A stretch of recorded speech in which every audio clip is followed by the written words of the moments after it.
Bitter criticism. Let's see what we have, what we got from 3 days ago. I didn't get more news, I'm sorry. But this is the worst, maybe it's the worst news channel ever. Um, I always say I'm just practicing my English, and that's the truth. So sorry, guys. We will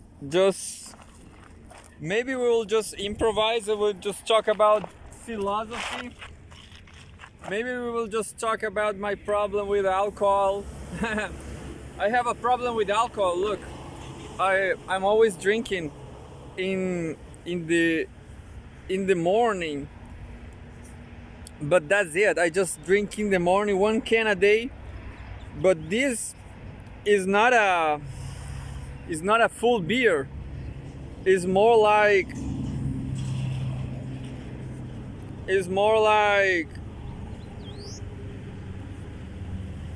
um, this is like a lemon, a soda. This is more like soda. So here we go. Drinking mixed beer, but it's just 2.5 alcoholic. It's more like a soda. So this is like a beer for kids. To fight your headaches. Today there was something funny happen. This dog over here, Murci, venga. I let this dog out of home. I forget the dog in the block, in the building. She sleep outside, and someone gave her bread. I guess it was the lady from the first floor. But that is nobody killed her. Nobody, despite of problems I have with, nobody treat her bad. That's awesome, isn't it? To survive. So I always say that Chile this, Chile that. Chile doesn't have good qualities, but people take care from dogs. People care about dogs.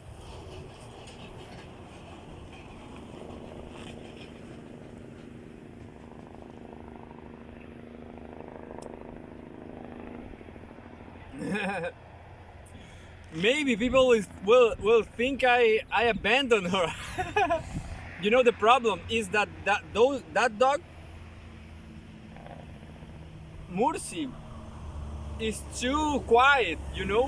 It's quiet. So if she stay outside, it's the same thing that being inside. She say nothing. She had his own place in the house just to stay alone. So if Murci is not with us, the boys, maybe she's in the living room. Understand? So that's what I thought. Murci is in the living room, as always. But this time she was outside.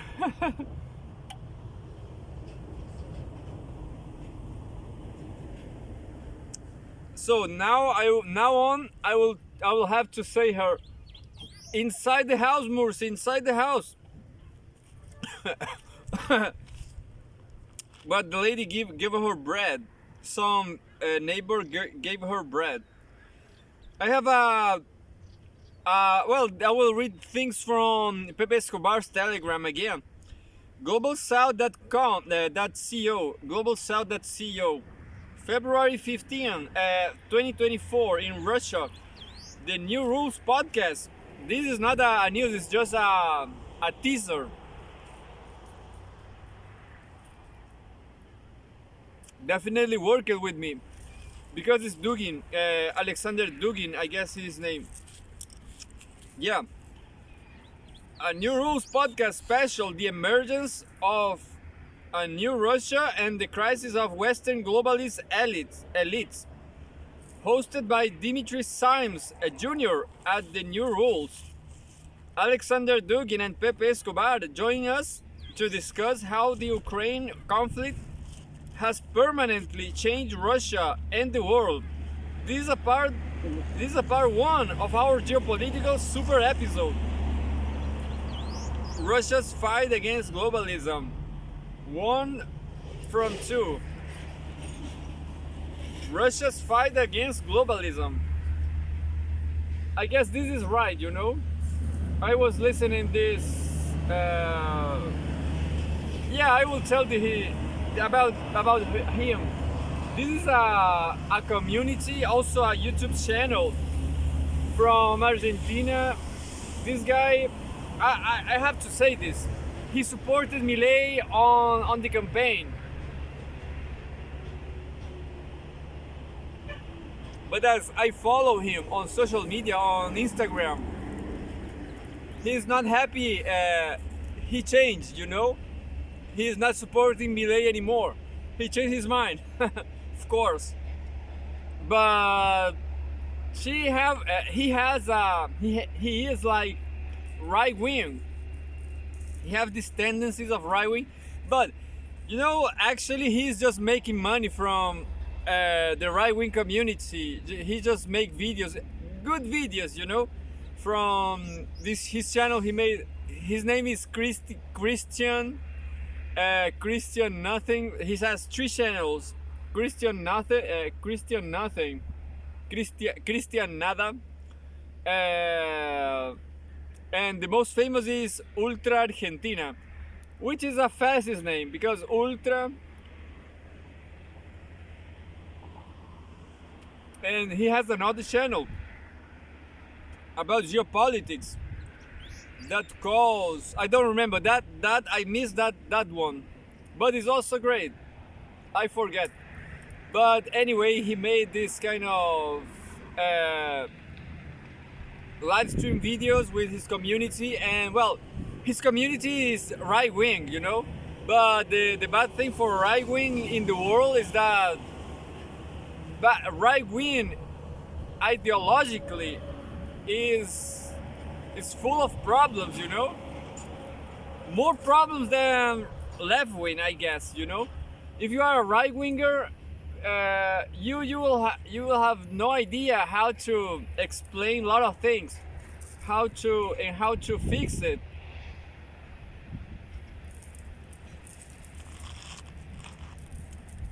In short, there's no solutions from right wing. That's the question. There's no good solutions. There's no. But anyway, he's just making money from his community. The thing is, he says that Russia is kind of lost. He analyzes the history of Russia, and I'll have to disagree. I have to not analyze Russia as specific people, but Russia as any people, you know. Nationalism. I guess nationalism is not so important to understand history. It's more like capitalism itself. Like, there will be what happens in Germany, for example. What happened in Russia? Is communism really possible, or do communism will happen someday? I guess it will. I guess Marx was absolutely right because despite the wealth and the creation of wealth, you know, Marxism, the creation of wealth and the inequality. Well, inequality is so huge that social revolution will inevitably happen.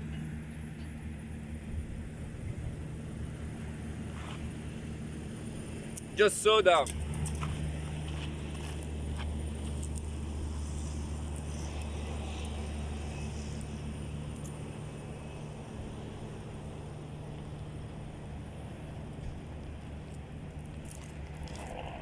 somewhere over there, there's the cat I throw because a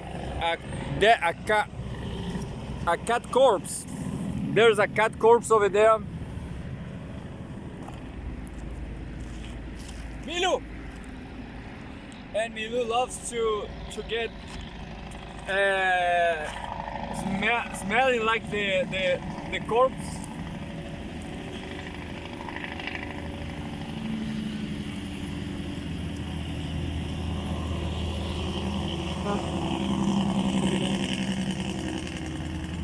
So anyway, I will just read the teaser. So we have at least two different. Let's be binary here. West is saying that Putin is a problem, or Russian history is full of these two guys like Putin or Stalin. Understand? So they Western analysts, they keep saying those things, that Russia has a bad luck. Understand? They think in nationalistic terms, or maybe how to say it. This is intriguing, intriguing human intriguing things, like as Russia it was a person, and this person has problems of personality, this psychologization, let's say.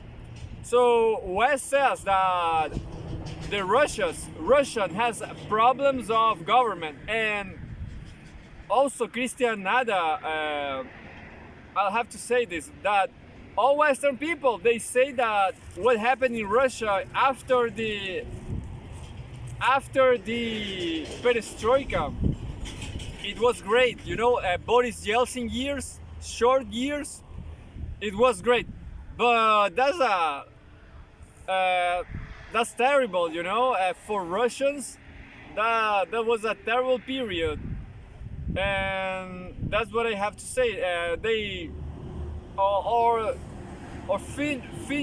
check it out yourself. I can't remember now the Naomi Klein book, which I didn't read, but I saw documentaries. Shock therapy, like Russian people, they suffer a lot from after the fall of the Soviet Union.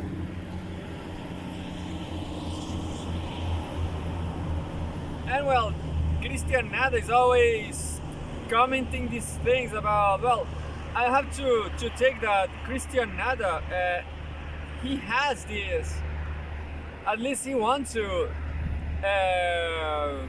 Christian Nada wants to debate the principles of liberalism. For him, it's important to have rights in Russia. Russian is a problem because it has an authoritarian regime, and the solution for Russia should be libertarianism. But and also Christian Nada, he's always analyzed demography. So Russia is bad because people are not having kids. But anyway, and he says in this podcast, in this live stream, that people in Spain, they are doing better. They have better, more rights. But the question is, people in Spain, they have, or Italy and Spain, they have very small, the fertility rate is too small. Is one of the lowest in the world in Spain. So people, life in Spain is so hard. In Italy too. Life in Italy is too hard. People don't have kids. Maybe because of freedom, The question is, in communism, people used to have more kids. But anyway, and of course, nobody says that Putin is communist. But here we go. Just read this teaser. Alexander Dugin. Well, and this is the analysis of the right wing. That Russia should be liberal, and that will be the solution for Russia, just like with Boris Yeltsin. And in the left wing analysis, Russia is changing the multipolar world, the imperialism. Russia is fighting against imperialism, and well, and that's more normal, you know. That's more. Even people from right wing, they say that the center of economy will lift to the east, you know. China and Russia will be central. China is the most important country, and will be for the next 100 years or 200 years, 1,000 years. Who knows? Till the Mongols come again. What about that? The Mongols will strike again. What if, isn't it? What if? I just did a short what if the Mongols will strike again against China in 500 years.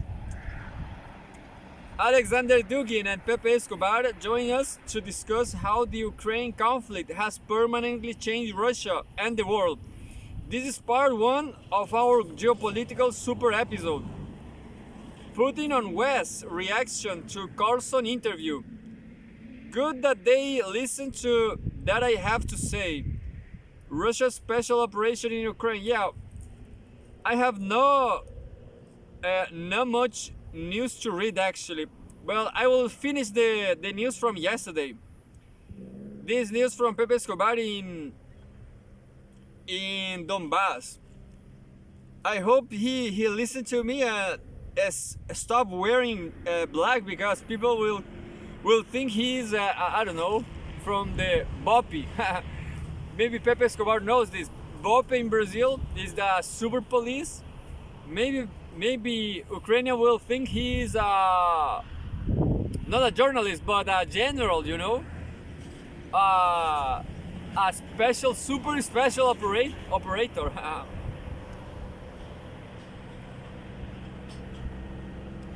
So here we go. We will try to find analysis. Euromaidan 10 years ago, color revolution that brought Ukraine to ruin. That's another news. The heart of the road of life is the Svyato Blagovesky temple, cared for by Father Victor, who at the time of my visit was a way of rehabilitation, as several parts of his body were hit by shrapnel. Yeah, I read this.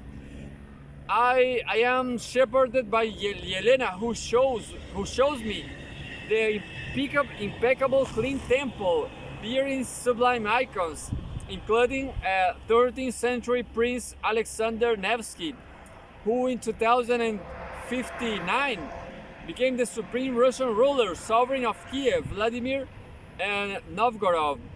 Gornyak is a deluge of black mud. Under the incessant rain, with no running water and electricity, residents are forced to walk at least 2 kilometers every day to buy groceries. There are no local buses. Yelena, the caretaker of Father Mikhail's temple at the Road of Life in Donetsk. In one of the back rooms, Svetlana carefully arranges mini packages of food essentials to be distributed. I lost Milu. I guess Milu will come back stinky again.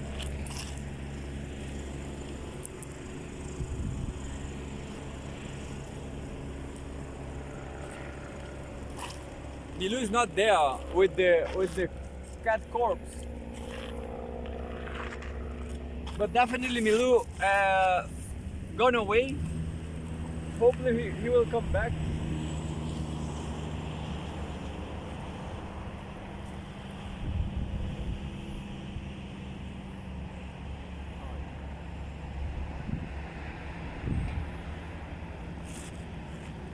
Food essentials should be distributed every Sunday after liturgy. I meet Mother Pelageia, as 86 years old, who comes to the temple every Sunday and will not even dream of ever leaving her neighborhood.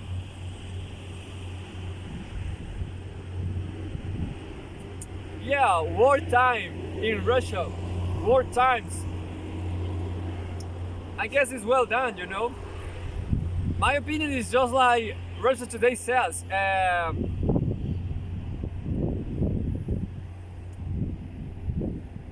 It is Ukrainian fault. It is NATO fault. They push Russia to the limits, you know. They were a lot of NATO expand its frontiers too much, just too much. Svetlana organizing food packages out of donations by the DPR military to civilians close to the front line. Gornyak is in the third line of defense. The love booms, as in everywhere in Donetsk, are nearly non-stop, incoming and outgoing. If we follow the road for another 500 meters or so and turn right, we are only 5 kilometers away from Avdiivka, which may be about to fall in days or weeks at most. At the entrance of Gornyak, there's the legendary Donbass City chemical factory, now inactive, which actually fabricated the red stars which shine over the Kremlin using a special gas technology that was never reproduced.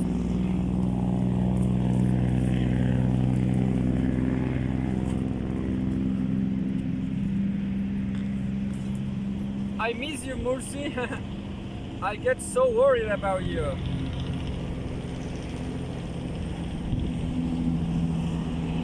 Mursi, cálmate. Mursi.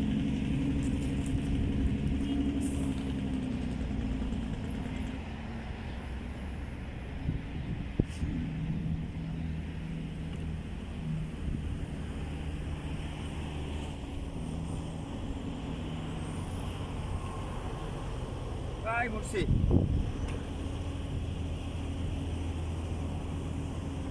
She had a tick here, look. It's a tick.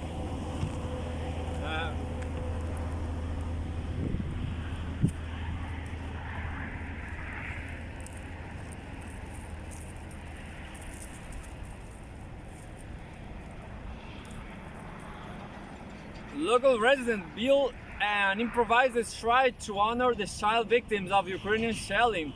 One day this is going to end, the day when DPR military completely controls Avdiivka. The Donbass active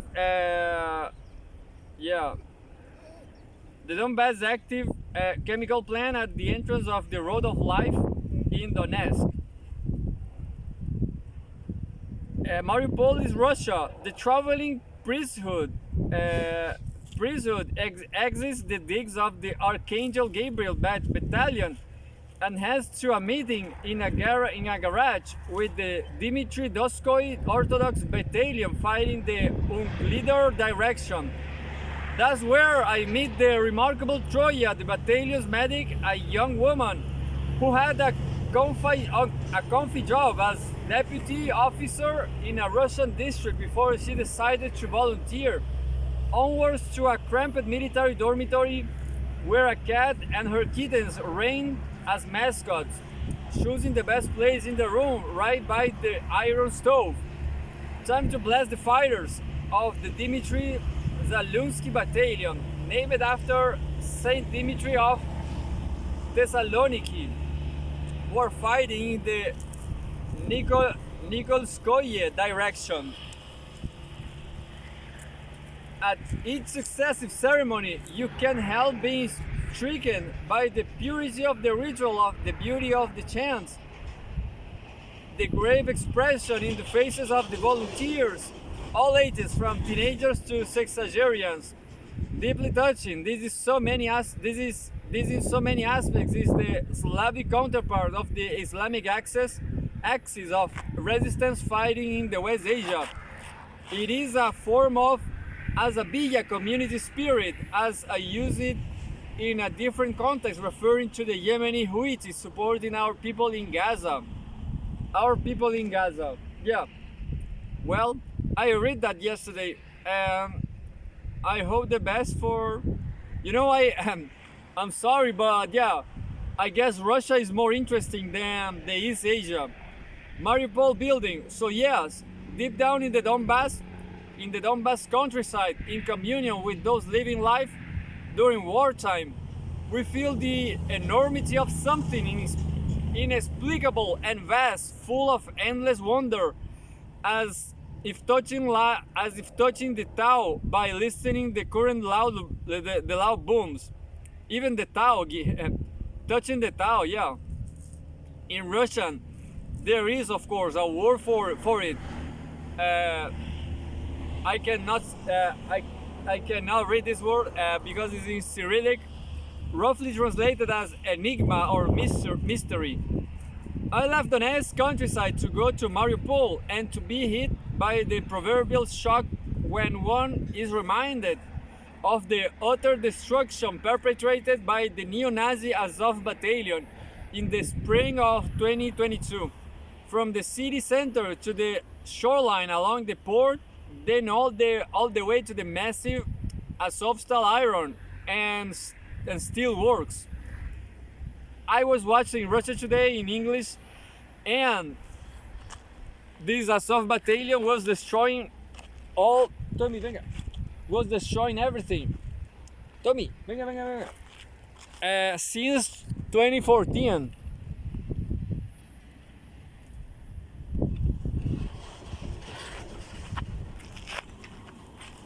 That's the sad truth. The theater, rather the Donetsk Academic Regional Drama Theater, nearly destroyed by the Azov Battalion, is now being meticulously restored, and the next in line are scores of classical buildings downtown. In some neighborhoods, the contrast is striking. On the left side of the road, a destroyed building. On the right side, a brand new one. And the board, the red, white, and blue stripes lays down the law. Mariupol in Russia, quoted. I make a point to go to the former entrance of Azovstal, where the remaining Azov battalion fighters, around 1,700, surrendered to Russian soldiers in May 2022. 1,700. There's a lot. As much as Berdyansk may eventually become a sort of Monaco in the Sea of Azov, Mariupol may also have a bright future as a tourism, leisure, and cultural center. And last but not least, a key maritime entry port of the Belt and Road Initiative, BRI, and the Eurasia Economic Union. The mystery of the icon. Back from Mariupol, I was confronted with one of the most extraordinary stories woven with the fabric of magic under war. In a nondescript parking lot, suddenly I'm face to the face with the icon.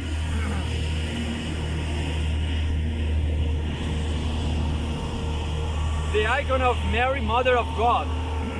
The icon of Mary, Mother of God, was gifted to the whole of Donbass by veterans of the Zloha Spetsnaz when they came in the summer of 2014. The legend goes that the icon started to spontaneously generate mirth as it left the pain suffered by the local people. I started to cry. During the storming of Azovstal, the icon suddenly made an appearance out of nowhere, brought in by a pious soul.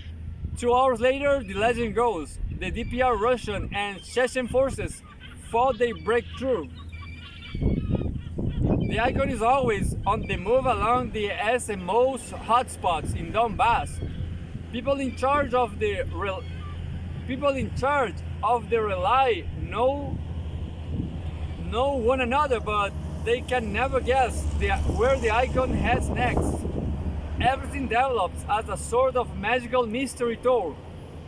It's not wonder Kiev has offered a huge reward for anyone, especially fifth columnists, capable of capturing the icon, which then will be destroyed.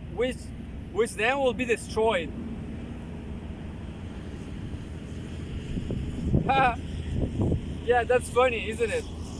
But I am atheist. I don't even understand all this iconic. I don't even understand these all iconic religious icons. The shrine set up at one of the Orthodox Christian battalion, where Father Igor blessed the soldiers. At a night gathering in a compound in the western outskirts of Donetsk, lights completely out in every direction, I have the honor to join one of the top-ranking officers of the Orthodox units in the DPR. A tough as nails, yet jovial fellow, fond of Barcelona under Messi, as well as the commander of Archangel Michael Battalion. I didn't got this. As nails, yet jovial fellow, fond of Barcelona under Messi. Yeah. So a guy wearing a shirt, a jersey.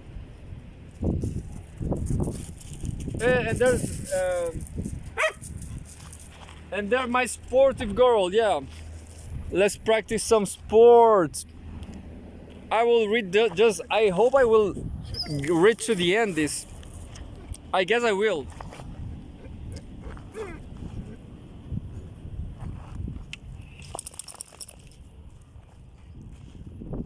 Yeah.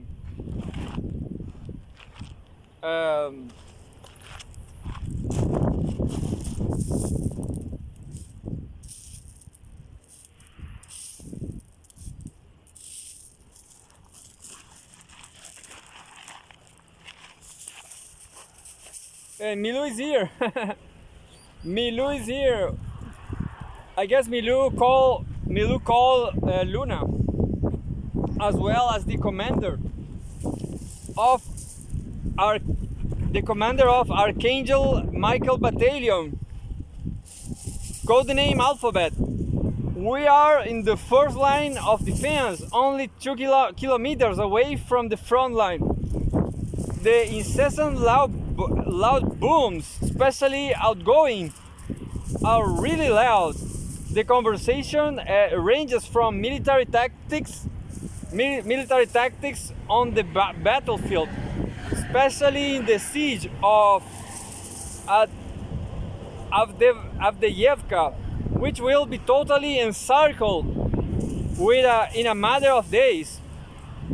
Now, with the help of special forces, paratroopers, and lots of armored vehicles, to impressions of the Tucker Carlson interview with Putin, they heard nothing new. The commanders note that the absurdity of Kiev not acknowledging their hit on the EL-76 carrying 65 Ukrainian Poles, totally dismissing the plight of their own Poles. I asked them why Russia simply does not bomb Avdiivka to oblivion.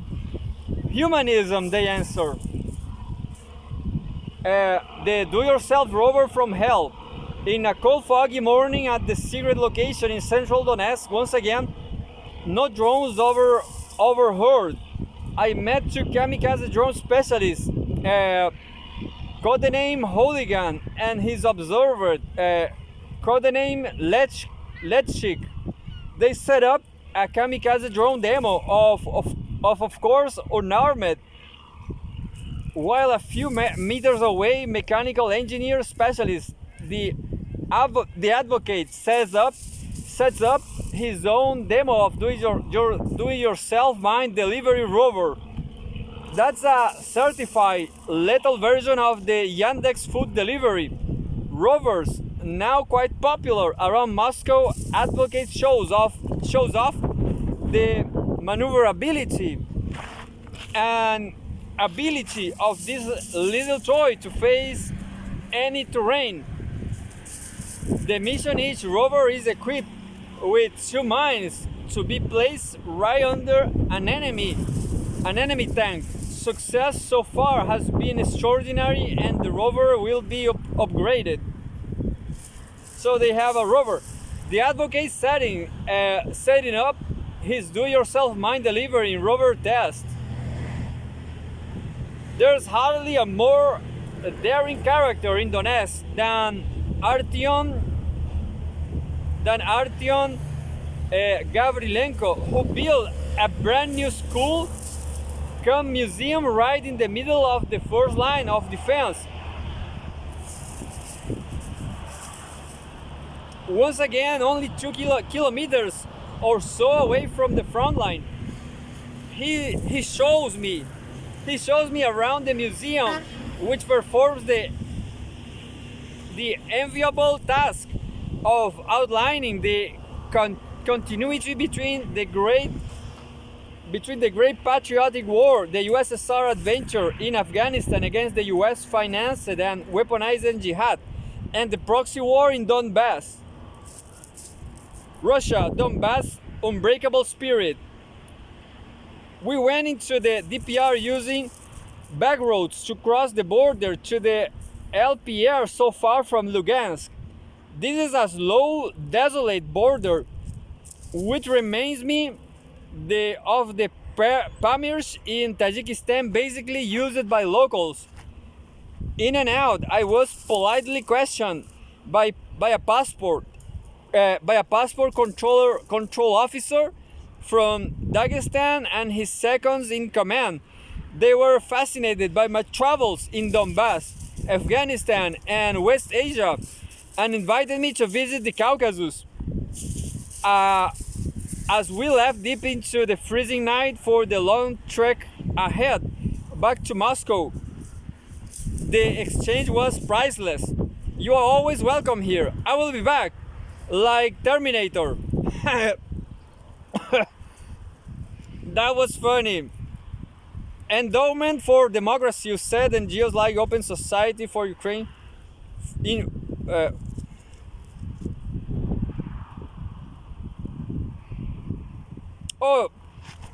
This news is huge. I will try to read it.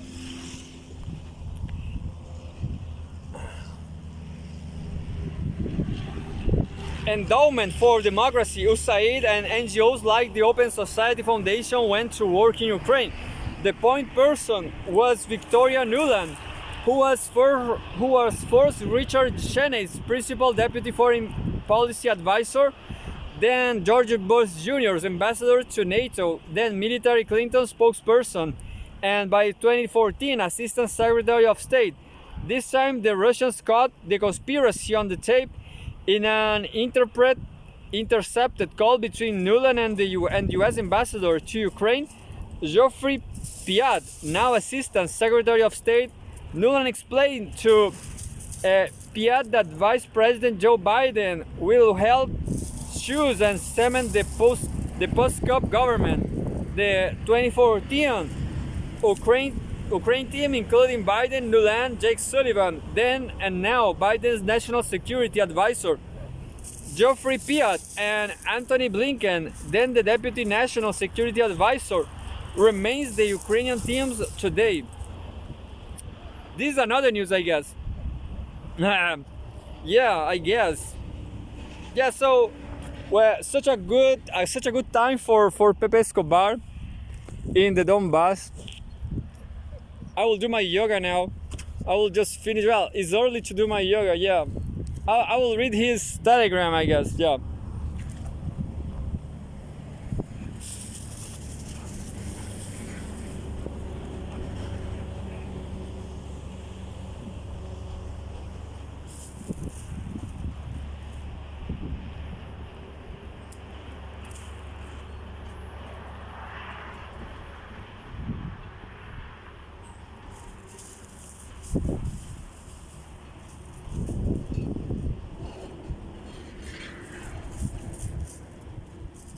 Hi, Mercy. Those dogs, they catch the stones, but I guess they are hurting their mouths. I'm not sure.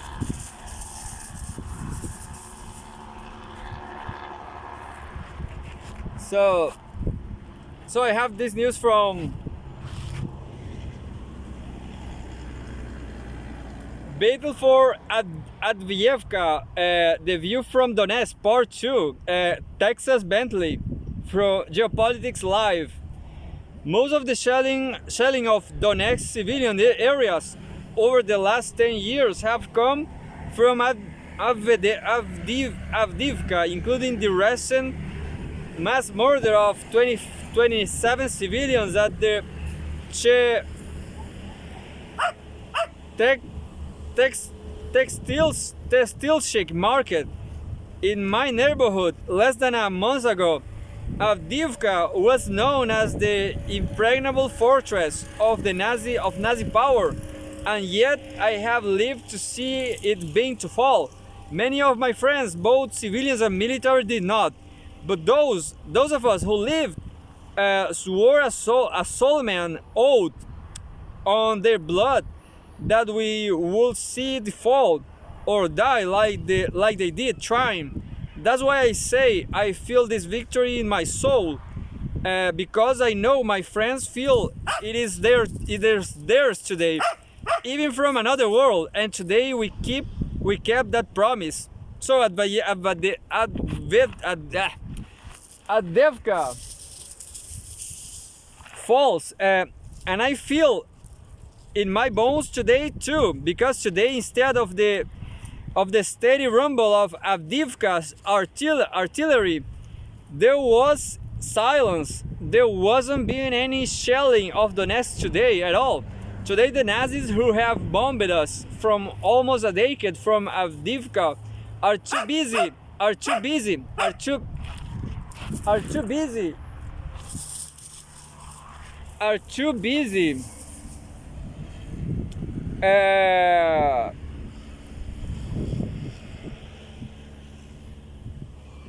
busy running for their lives to target civilians or anyone else. My wife even commented today, it's been really quiet today. So far from experience, we know that every time we have a significant military victory, the Nazis take it out on our civilians. The Nazis have HIMARS, Caesar, and Tochka-U that can target Donetsk from far behind Avdiivka. And we know that kinds of atrocities to expect in the coming days, but we are not going anywhere. We are ready to face whatever comes. We know there will be retribution by the Nazis against civilians soon, but we stand fast, civilians and soldiers, ready to move forward for the future of humanity. Yeah. So yeah, I guess Russia is not going communist again, but it's not lost, as the right wing says. They are doing well. I will free this dog now, and he will run to the hills. He will run.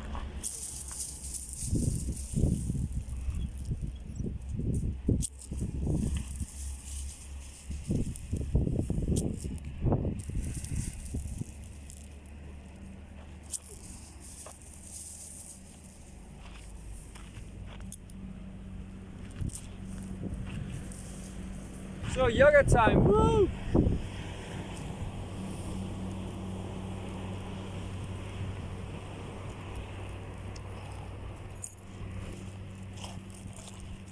there's all type of Russian, you know.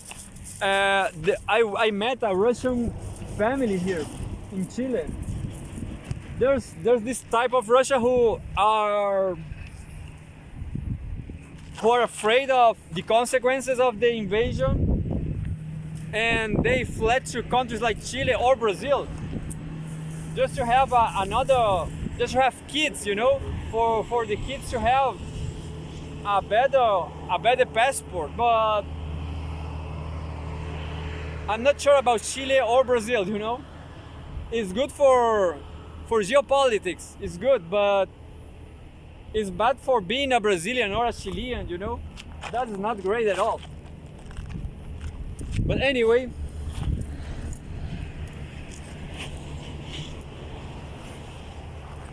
oh, I have zero time. I have to real run now.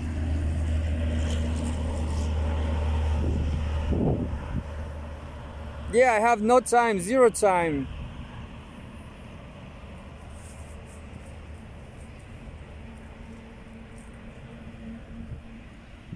Yeah, I forget about the music, so yeah, forget about the yoga, cancel the yoga, cancel the, I will just throw rocks, just more rocks, just a little bit more rocks there, that's it, a little more rocks, just a little.